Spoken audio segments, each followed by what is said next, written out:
വിശ്വാസത്തിലൊക്കെ ആയിട്ടാണ് തന്നെയാണോ ജീവിക്കുന്നത്? അതോ പള്ളിപ്പോക്കൊന്നും നടക്കുന്നില്ലേ? കുടുംബത്തിനെയൊക്കെ കയറ്റാറുണ്ടോ? കുട്ടികളെ കയറ്റാറുണ്ടോ? അതിനൊക്കെ എന്തെങ്കിലും തടസ്സം നേരിടുന്നുണ്ടോ? ഞാൻ പള്ളിയിൽ ഞങ്ങളുടെ പെണ്ണുങ്ങൾ പോവാറില്ല, അത് സ്വാഭാവിക. അതല്ലാതെ ഞാൻ എന്താണെന്ന് വെച്ചാൽ എൻ്റെ കുഞ്ഞുങ്ങൾക്ക് മദ്രസ വിദ്യാഭ്യാസം വിലക്കിക്കാൻ. അതെന്താ വെച്ചാൽ മോനി ചെറുതിലെ പഠിക്കുന്ന സമയത്ത് ആ മദ്രസയിൽ ഒരു മുജീബ് എന്ന് പറഞ്ഞ ഉസ്താദ് ഉണ്ടായിരുന്നു.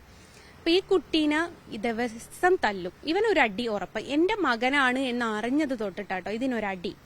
അത് നേരം വൈകി ചെന്നെന്ന് പറഞ്ഞിട്ടായിരിക്കും ഒരു ദിവസം. പിറ്റേത്തെ ദിവസം ഹോംവർക്ക് ചെയ്തിട്ടില്ലാന്ന്, പിറ്റേത്തെ ദിവസം അത് പഠിച്ചിട്ടില്ല എന്നും പറഞ്ഞ് ഇങ്ങനെ ഓരോരോ കാര്യങ്ങൾ പറഞ്ഞിട്ടാണ് ഇതിനെ തല്ലുക. ഇതിനെന്തിനാ തല്ലുന്നതെന്ന് പോലും അറിയില്ല, അത്രയും കുഞ്ഞായി. അപ്പൊ എന്നിട്ട് ക്ലാസ്സിൽ നിന്ന് പുറത്താക്കുക, ഉമ്മാനോട് വരാൻ പറയാന്ന് പറയും. അപ്പൊ ഞാൻ ചെല്ലുന്ന സമയത്ത് എന്നോട് പറയുന്ന ഒരു കാര്യം എന്ന് വെച്ചാൽ ഇങ്ങനെയൊന്നും നടക്കാൻ പാടില്ല, ഇത് കണ്ടിട്ടാണ് മറ്റുള്ളവരും പഠിക്കുക, അങ്ങനെ എങ്ങനെയാന്നും പറഞ്ഞ് ഇവരും തുടങ്ങി സ്വർഗവും നരകവും മരണാനന്തര ജീവിതവും. ഞാൻ വിശ്വസിക്കുന്ന താൻ എന്ത് നല്ലത് ദോഷം ചെയ്യുന്നോ അത് നമ്മൾ അനുഭവിച്ചിട്ടേ പോകും. അത് നരകത്തിൽ നിന്നാണ് സ്വർഗത്തിൽ നിന്നാണെന്നില്ല, ഈ ഭൂമിയിൽ നിന്ന് തന്നെ അനുഭവിച്ചു പോകും. നരകത്തിലേക്കും സ്വർഗത്തിലേക്കൊന്നും ഇപ്പോഴത്തെ കാലത്ത് എത്തിക്കൂല. നമ്മളൊരാളെ ഉപദ്രവിച്ചിട്ട് ഇപ്പോഴത്തെ ഒരാളോട് നല്ല പറഞ്ഞിട്ട് കാര്യമല്ല. എന്നിട്ട് ഇതിനെ ഇങ്ങനെ ഉപദ്രവിച്ചോണ്ട് നിൽക്കുക. ഇപ്പൊ 2-3 പ്രാവശ്യം ഞാൻ പോയ സമയത്തൊക്കെ എന്നോട് കുട്ടിയുടെ കാര്യമല്ല പറയുന്നത്, എന്റെ നടപ്പ് ശരിയില്ല എന്നാണ് പറയുന്നത്. അപ്പൊ ഞാൻ പറഞ്ഞു, ഉസ്താദേ ഞാനല്ല ഇവിടെ പഠിക്കാൻ വരുന്നത്, എന്റെ മോനാണ്, നിങ്ങൾ ഓന്റെ കാര്യം നോക്കിയാൽ പോരെ, എന്റെ കാര്യം നോക്കേണ്ട ആവശ്യമില്ലല്ലോ എന്ന്. ഇതിനിങ്ങനെ ഉപദ്രവം കൂടിക്കൂടി വന്നപ്പോൾ ഇതിന് മദ്രസന്ന് കേൾക്കുന്നതും രാവിലെ എഴുന്നേക്കുന്നതും പോകുന്നതും ഒരു പേടി എന്നുള്ള രീതിയിലായി. ഒടുക്കം മദ്രസ ഞങ്ങൾ നിർത്തിവെച്ച സമയത്ത് പിന്നീടാണ് കൊറോണ വന്ന് മദ്രസയൊക്കെ അടച്ച് രണ്ടാമത് തുറന്നപ്പം ഞാൻ ഇങ്ങനെ ചിന്തിച്ച്, ഞാൻ കാരണം കുട്ടിയുടെ പഠനം നിൽക്കരുത്, ഞാൻ ഒന്നും കൂടി പോയി ചോദിച്ചു നോക്കട്ടെ.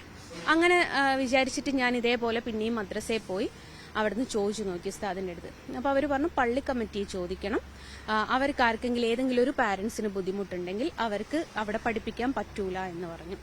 ഞാൻ പറഞ്ഞു നിങ്ങൾ പഠിപ്പിക്കണ്ട, കുട്ടി വേറെയും മാർഗങ്ങളുണ്ടല്ലോ പഠിക്കാന്.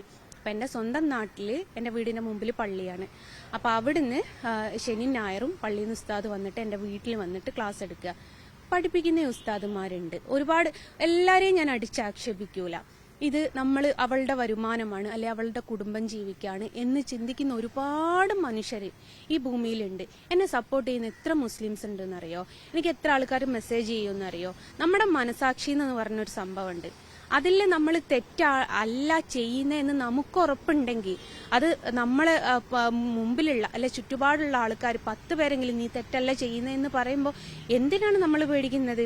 ഈ 1-2 ആൾക്കാർ പറയുന്നത് നമ്മൾ നോക്കിയിട്ട് മുന്നോട്ട് പോകേണ്ട ആവശ്യമില്ലല്ലോ.